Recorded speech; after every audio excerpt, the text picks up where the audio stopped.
Bonjour à tous. Il y a sûrement des façons plus traditionnelles à faire le couscous, mais avec cette vidéo je vais vous montrer comment moi je le réalise, à ma façon bien sûr.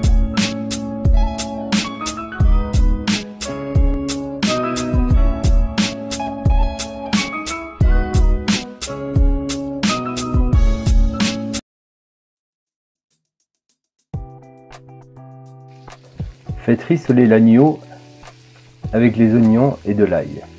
Bien coloré, ajoutez le concentré de tomate.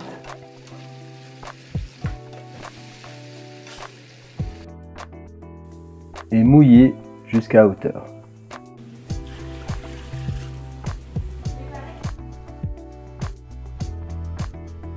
Faites cuire l'ensemble pendant environ une demi-heure, trois quarts d'heure. Vous pouvez voir si la viande est cuite quand vous pouvez l'écraser entre vos doigts.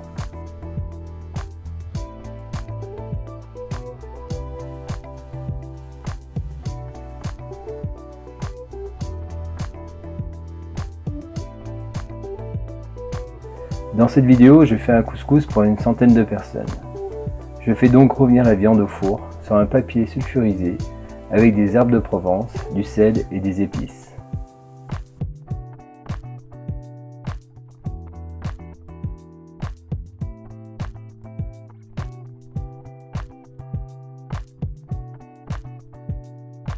Faites cuire la viande au four à 180 degrés pendant environ 15-20 minutes. Dans une casserole, faites revenir les navets coupés en dés, ainsi que les carottes, les oignons et l'ail.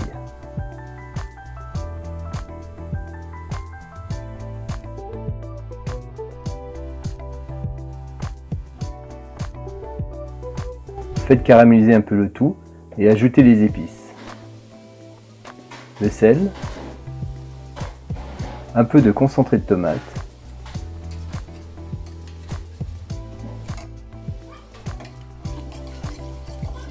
versez du concassé de tomate et beaucoup d'eau jusqu'à hauteur.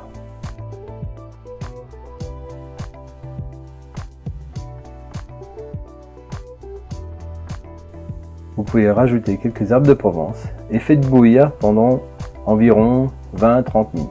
Ajoutez le jus d'agneau qu'on a fait cuire auparavant. Vous pouvez rajouter les courgettes coupées en gros dés, ainsi que les pois chiches que vous avez fait cuire auparavant.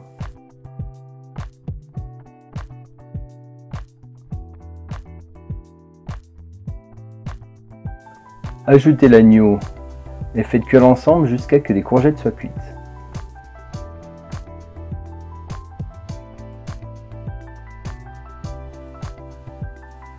Faites mijoter jusqu'à obtenir une belle couleur. Si vous faites une petite quantité, vous pouvez tout mettre dans une casserole et le servir ainsi. Mais je préfère disposer dans un plat pour mettre la viande par-dessus pour que ce soit plus joli, ainsi que la coriandre coupée.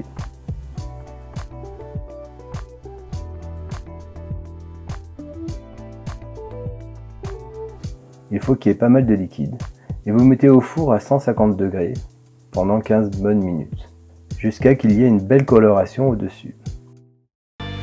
Pour la semoule, faites bouillir de l'eau salée, mettez la semoule dans un plat, ajoutez-y de l'huile et remuez-le bien. Mélangez bien pour que l'huile passe entre tous les grains. Ajoutez l'eau bouillante par-dessus.